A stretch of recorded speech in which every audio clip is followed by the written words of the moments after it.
Okay, so double checking the mic to make sure we actually have volume. How many times have I recorded great interviews and had no sound? No volume. Not good. So, okay, I'm sitting here with a new friend that I've just met. Her name is Cassie. And we are just kind of getting to know one another. We're at Chez Prune on the Canal Saint-Martin here in Paris. And it's really lovely. It's not super sunny today, but it's super it's not super sunny, but it's super it's nice and warm. It's a very good temperature. And it feels really nice to be hanging out. Yes, it's a beautiful day. Yeah, it feels really nice to just be hanging out. And I don't know, I just kind of wanted to do a video check-in. Oh my God, look at that dog. That is a gorgeous dog. Can you see that dog? Wait, am I getting him? Yes. He's big. C'est mignon, ce chien. And we're taking a picture of the chien.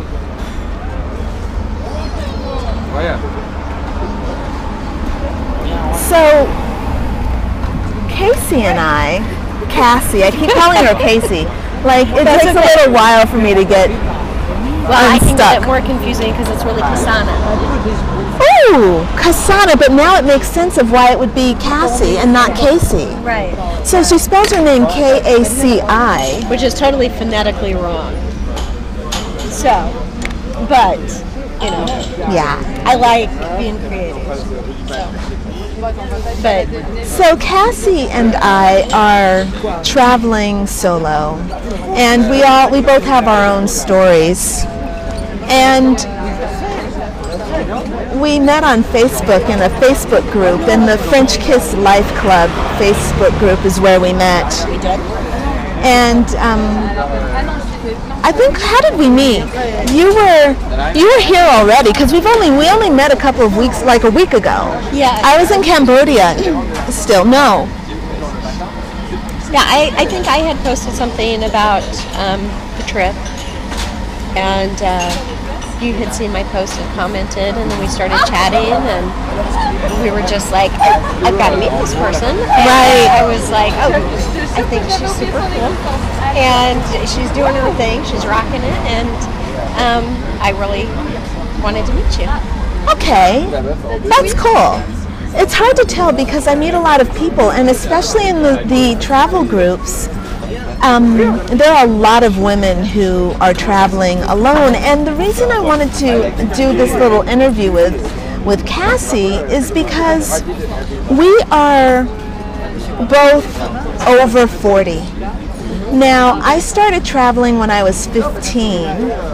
And so I'm very, very, very comfortable with traveling, and I'm very comfortable with being in foreign places, and very comfortable with being looked at, being approached by people. I'm very comfortable in my skin when I travel. In particular, I feel great when I'm traveling. And I meet a lot of women who are wanting to travel but have some fear about it. Now, I'm on one end of the spectrum because I've been traveling for so long, but Cassie's on the other end because this is her very first trip abroad. So I want to just have her tell her story of how you came, like what made you decide to take a trip now, and if you don't mind revealing your age, her very first trip abroad. Okay, well, she's a woman. Yeah. Cute. I've always wanted to travel. I mean, wait, you have to tell us your age. No, you don't have to tell us. Okay. I will proudly say I'm gonna mic her. You can mic me. I am 49, so I am hitting 50 here soon. Yeah. So, how did it feel to make the decision to travel? Like, did you have any apprehension, any fear, any worries? I've always had the dream, but I think that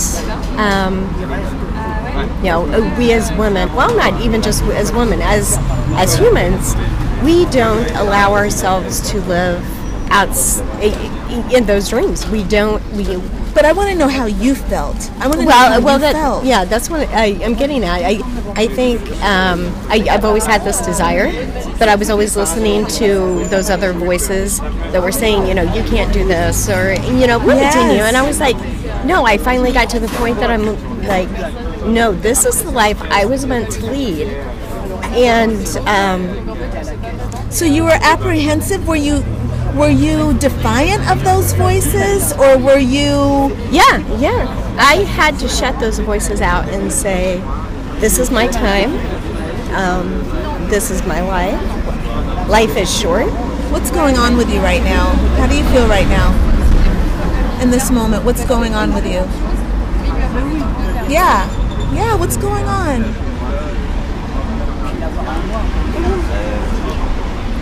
No. Because you're real. This is exactly what happens when you come together and you travel like this and you transform. This is the transformation. This is the thing that you're talking about. Before you weren't, because you were wearing a mask, and now you're not wearing a mask. Now we get to see the real you. Wow. Yeah, because I'm doing something that I never thought I would do. Yes. Yeah. You're living a dream, and you're so and this courageous. Is not sadness. No, it's joy, right?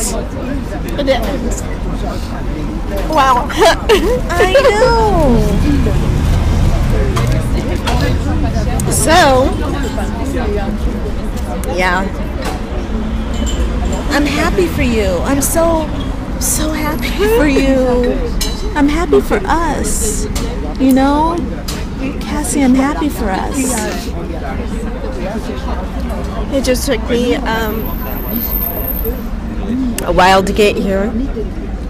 And I still look around, and there's a lot of people that will never get here. Never.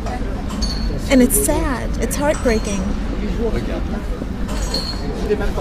This is why I feel like we have to take risks. Because the reason she's having these emotions is not because there's no sadness here. It's that she's finally free, and she's taken a step to advocate for herself. She's opened a doorway herself, and she's taken a leap. She took a leap, and the universe supported her. Tell us, what are some of the magical things that you've done in the last 2 weeks? What have you seen? It doesn't have to be spectacular. What's magical? Yeah. I've traveled about 15,000 miles in 2 weeks. Wow. And I have felt comfortable everywhere. Yes, I have a language barrier, but I still have I felt comfortable. People are people, and there is beauty everywhere. Yes. And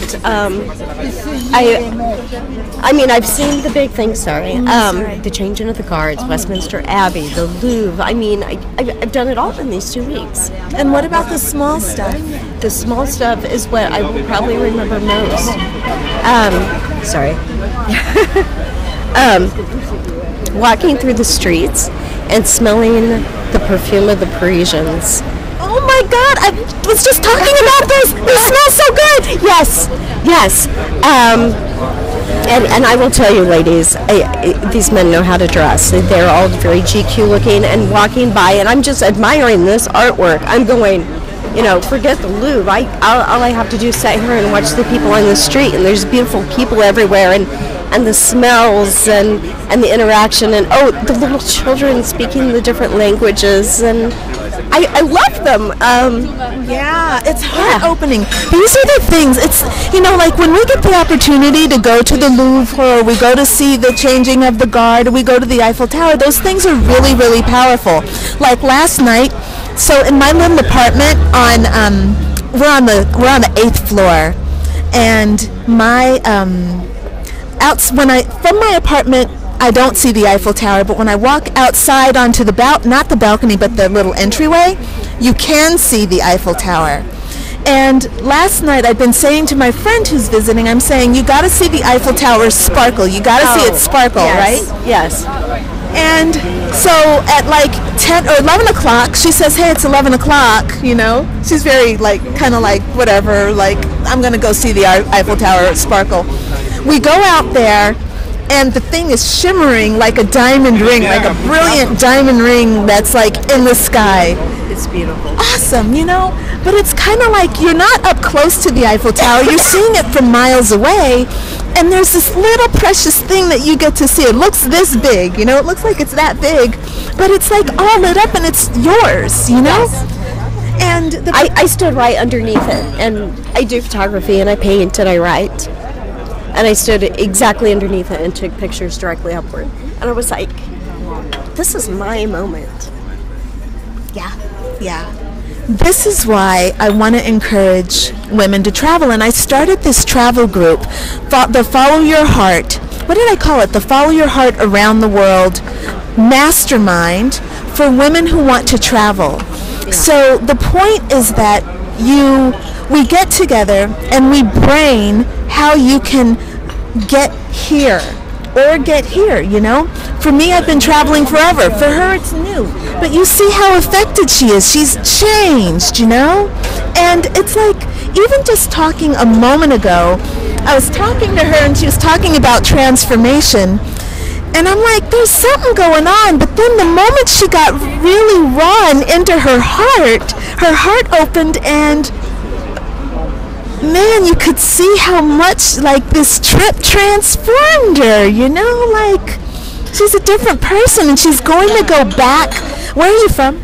Kansas City. She's going to go back to Kansas City, Missouri. Yes. Yeah. And she is going to be a different person, and her family's going to be different because of it, and she's going to make some big changes in her life. I can already tell. Yeah. You don't have to talk about him if you don't want to. I'm just wondering, actually, if you have any ideas or plans, or what are you going to do when you go back home? Well, primarily focus on my art work, being the writing, the photography, and doing something to where I can propel myself into a position, you know, financially or, you know, employment-wise, to where I can continue to do this. Yes.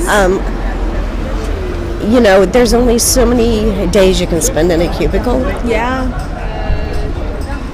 There are only so many days you can spend in a cubicle. That's going to be the quote. All right, we're gonna quote that. You heard it here from Miss Cassie Barretto. Yeah. And you can only spend so many days in a cubicle, okay? Yeah, and those days are limited. And before your life gets sucked away, all right? Remember Neo in The Matrix, right? That job he had in the cubicle? I'm Morpheus, man. She's Neo. You're Neo too. Get out of that cubicle, man. So look for in the next year, I will have a published book. Okay. It'll be there. I know. I'm witnessing that for you. Yes, ma'am. She's going to have her book published, and it's going to be a juicy one, too. Oh, ooh la la. I'm not giving up any secrets right now. No. And then she's as she should not, to keep the mystery alive. Yeah. But just make sure you see this little face. Keep your eyes open for that little face. But Paris has delivered and then some. Yeah, but she's also gone not just to Paris. She's been to Germany and London. Yes. And that's it. These three. Well, Austria. Oh, wow. Yeah. So she's really spreading her wings. Yeah, 15,000 miles in 2 weeks is a lot. 3 pairs of shoes. But you know what? They have shoes. You can buy more. And I wouldn't have given up any second of this. Yeah, no. I just want more of it. Yeah, excellent. I think that she's going to have more of it.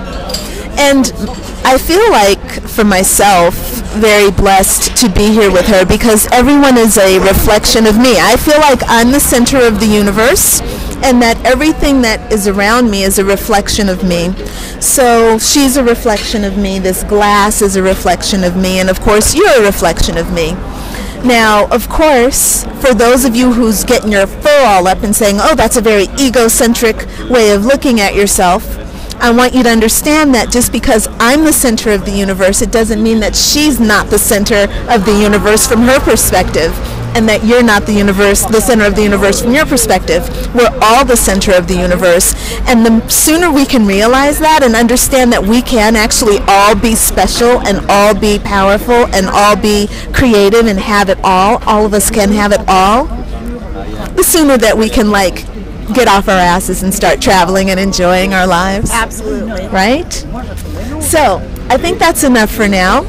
Anything else you want to add before we sign off? Just say yes. Just say yes. Say yes to the universe. Say yes to travel. Yes. Yes. Yes. Bye for now, friends.